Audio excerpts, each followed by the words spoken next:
Most gardeners have spent years doing everything right. They till in spring, they buy fertilizer, they spray when pests show up, they leave beds bare and neat between seasons. And every single one of those habits is quietly destroying the one thing that makes soil alive. There's a method that completely flips everything you know about building healthy soil. It doesn't come from a garden center, it doesn't require tools you don't already own. And it works by attracting an animal that's already living in the ground around your garden, waiting for the right conditions to move in. Garden stores don't want you to know this, because once you understand how it works, you'll never need to buy fertilizer again. But first, you need to understand something most people have never been told about the ground beneath their feet. For most of agricultural history, earthworms were considered a problem. Farmers across Europe saw them surfacing after rain and assumed they were damaging roots. They poured salt water into worm tunnels, they crushed them on sight.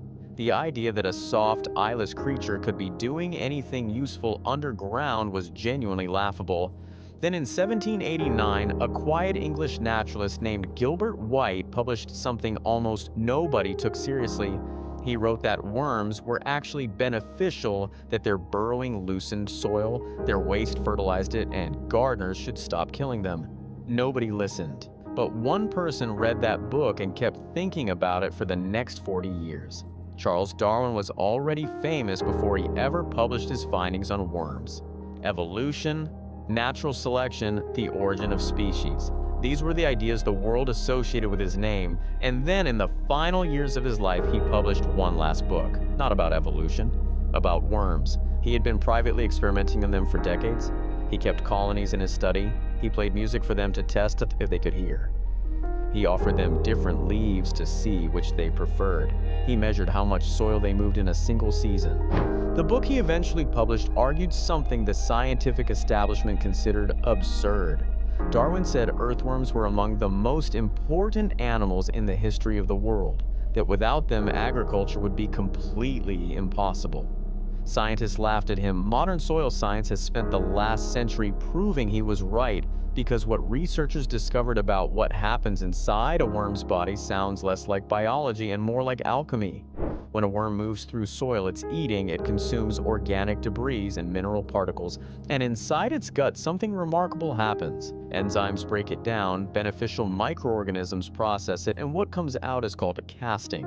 Worm castings are not ordinary soil. They contain 5 times more nitrogen than the surrounding soil, 7 times more phosphorus, 11 times more potassium. And unlike nutrients locked in raw compost, the nutrients in castings are pre-digested, immediately available to plant roots, no additional processing required.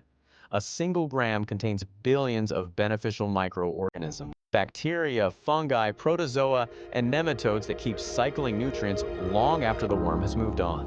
When researchers compiled every study ever done on earthworm impact, the conclusion was clear. Earthworm presence leads to a 25% increase in crop yield. 25% more food from the same soil, same water, same seeds. The only variable was whether worms were living in the ground. But that's not the part that changes everything. Underground infrastructure. There are 3 types of earthworms, each working a different layer of soil. Surface worms break down fallen leaves. Mid-layer worms mix organic matter through the topsoil, and deep night crawlers build vertical shafts reaching several feet down, connecting surface to subsoil. These tunnels are not incidental, they are infrastructure.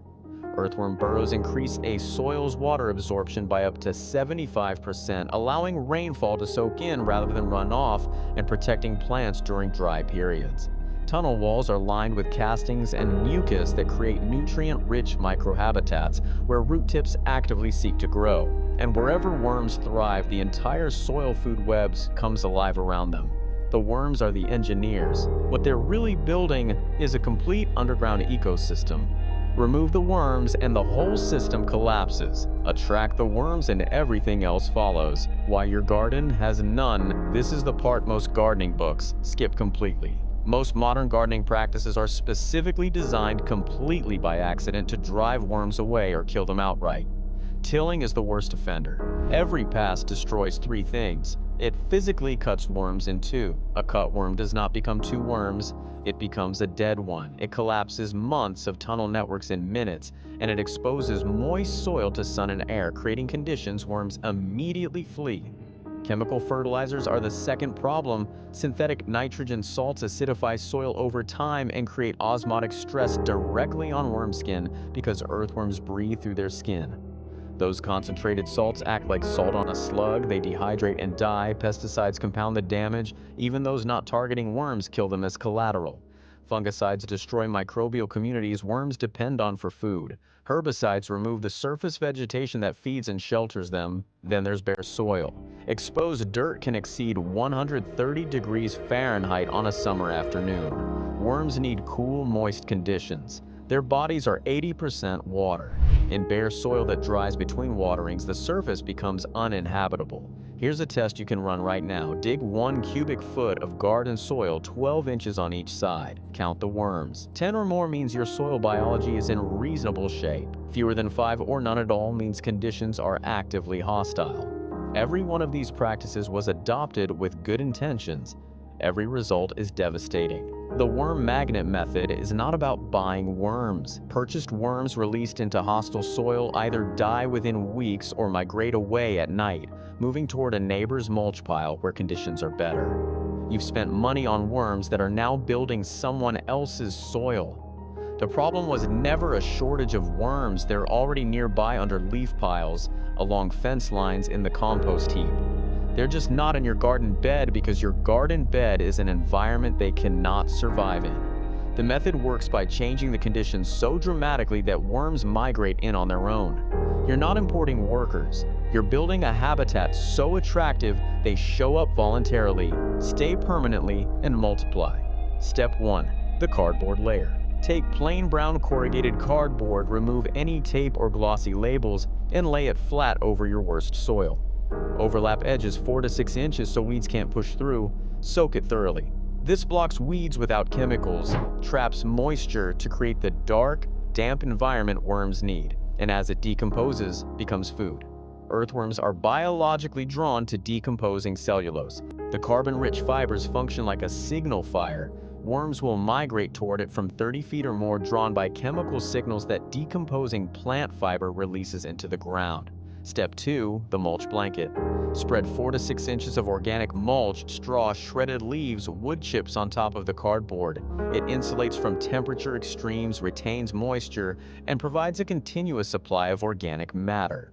Worms eat from the bottom of the mulch layer, pulling material down into their tunnels. Fresh mulch settles in from the top to replace what they consume. Permaculture growers call this a worm sandwich. Step 3. Feeding. Add nitrogen-rich organic matter to accelerate the process. Compost, aged manure, coffee grounds, or kitchen scraps tucked under the mulch. Crushed eggshells are particularly effective. They provide calcium worms need for reproduction, and the gritty texture helps worms grind food in their gizzard. Avoid citrus and onions in large quantities. Avoid meat, dairy, and anything oily. Step 4, and this is the hardest one, stop disturbing the soil entirely. No tilling, no turning beds over in spring. The worms you've attracted are building tunnel infrastructure that functions permanently. Every time you till, you demolish it. In an undisturbed system, those tunnels remain intact year after year, getting deeper and more complex as the population grows. Soil gets better every single season instead of resetting to zero. If you need to plant, push the mulch aside, cut a small hole in the cardboard, and plant directly into the soil beneath. The worms will have already loosened and enriched that ground more effectively than any tilling could. What you'll actually see: within 2 to 4 weeks, pull back the cardboard on a damp morning. Worms will be congregating underneath, arriving from surrounding soil. By month 2 or 3, the soil will be noticeably darker, that's organic matter being incorporated by worm activity, and noticeably softer. The smell will change too. Dead soil has no scent or a faint metallic note. Living soil has a rich, clean, earthy scent caused by a compound called geosmin, produced by beneficial bacteria. If you can smell it, the biology is working. By the end of the first full year, you will have an established, self-regenerating worm population. A single earthworm produces up to 80 cocoons per year, each containing multiple offspring. Keep feeding the system with mulch and organic matter. Keep your tools out of the ground, and the population keeps growing for free without a single bag of fertilizer. The bigger picture: there's one more layer most people never connect. Healthy, worm-rich soil stores carbon. Every tunnel dug, every casting deposited, every piece of organic matter pulled underground is carbon being removed from the atmosphere and locked into the ground. Agricultural soils worldwide have lost roughly half their carbon content since humans began farming them. That loss traces directly back to heavy tilling, chemical dependence, and bare, unprotected fields, the same habits that emptied our gardens of worms. Rebuilding worm populations rebuilds everything: water retention, nutrient cycling, carbon storage, the soil's ability to support plant life without external inputs. This isn't a new technology. Worms have been engineering soil for over 600 million years. We just spent the last century getting in their way. And the garden stores selling you bags of fertilizer every spring have no particular reason to tell you the solution was already living in the ground beneath your feet.